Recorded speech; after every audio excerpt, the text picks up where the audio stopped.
Sriwijaya, selamat pagi, salam sehat buat kita semua.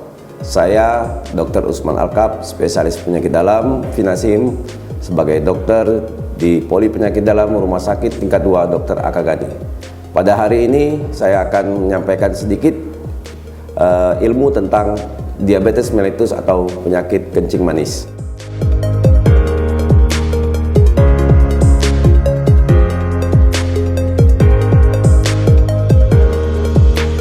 Kencing manis atau diabetes mellitus merupakan suatu kelainan karena akibat ketidakmampuan tubuh untuk mengolah atau mengubah karbohidrat atau glukosa, atau juga karena ketidakmampuan pankreas menghasilkan insulin yang cukup, sehingga terjadi gangguan mengakibatkan meningkatnya kadar glukosa di dalam tubuh kita. Faktor resiko diabetes mellitus ada dua. Pertama, faktor yang tidak bisa kita kendalikan. Yang kedua adalah faktor resiko yang bisa kita kendalikan. Untuk faktor resiko yang tidak bisa kita kendalikan, yaitu yang pertama, riwayat dalam keluarga menderita diabetes mellitus. Yang kedua, umur di atas 45 tahun. Kemudian yang ketiga ada riwayat menderita diabetes mellitus saat hamil. Yang keempat adalah riwayat menderita penyakit kardiovaskuler. Ini adalah beberapa resiko yang tidak bisa kita kendalikan. Nah, kemudian faktor risiko yang bisa kita kendalikan ada 5. Yang pertama itu adalah kegemukan. Nah, ini bisa kita kendalikan. Kalau kita kelebihan berat badan bisa kita turunkan. Kemudian yang kedua adalah tekanan darah. Tekanan darah yang tinggi lebih dari 140/90 ini merupakan resiko. Tapi ini bisa kita kontrol atau kita atur.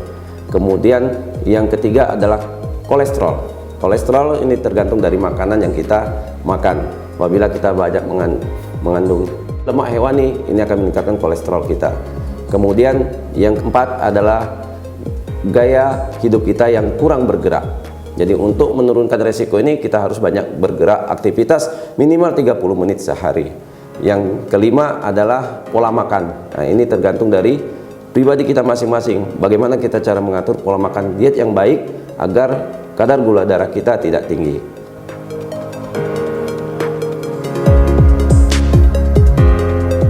Gejala diabetes mellitus terdiri dari 3. Yang paling sering yaitu polidipsi, poliuri, dan polipagi. Artinya apa? Pasien biasanya sering kencing malam hari, kemudian banyak minum, banyak makan. Ini gejala yang kita sebut dengan trias DM atau 3 gejala utama daripada diabetes mellitus.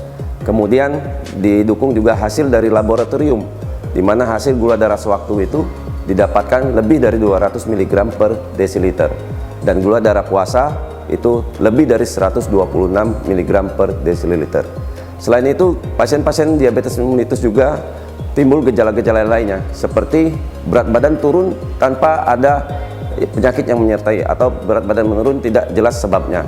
Kemudian pasien sering merasa lelah, sering merasa mengantuk, sering kesemutan atau gatal-gatal di bagian tubuh, dan juga terdapat luka yang lama sembuh. Nah, ini merupakan gejala-gejala sering yang muncul pada pasien-pasien diabetes mellitus. Untuk itu segera diperiksakan apakah gejala ini muncul pada diri kita. Nah, kalau ada timbul gejala seperti ini, silakan dibawa ke fasilitas kesehatan yang ada untuk diperiksakan. Saya periksa dulu ya.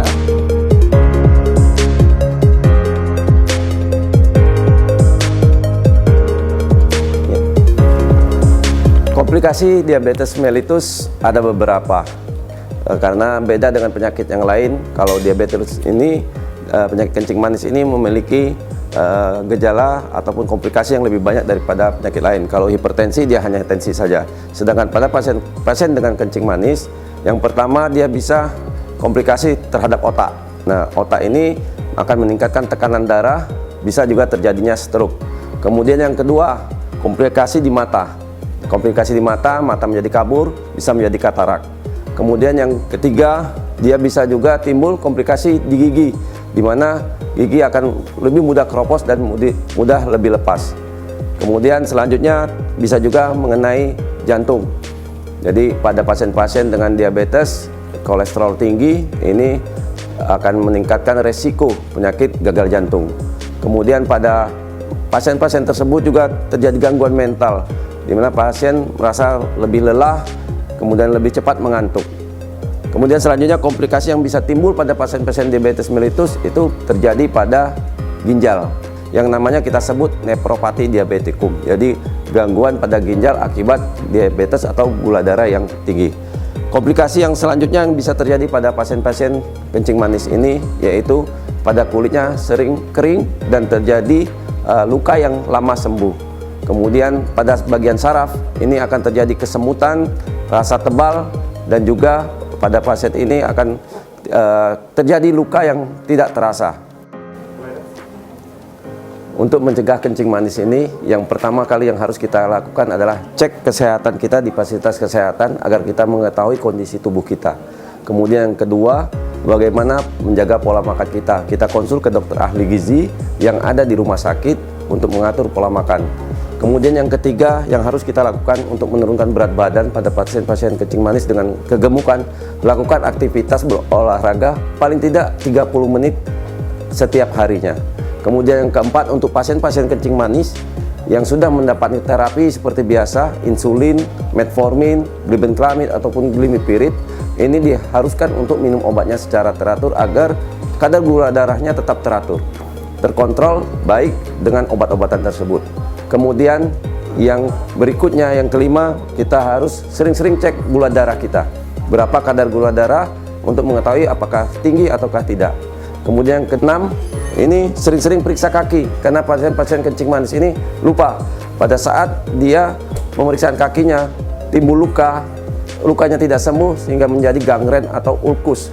Yang ini mengakibatkan pasien kalau sudah membusuk kakinya itu harus dilakukan amputasi.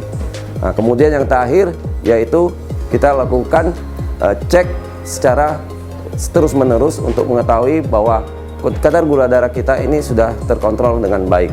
Ini yang harus kita lakukan untuk mencegah kita terkena pada penyakit kencing manis ini.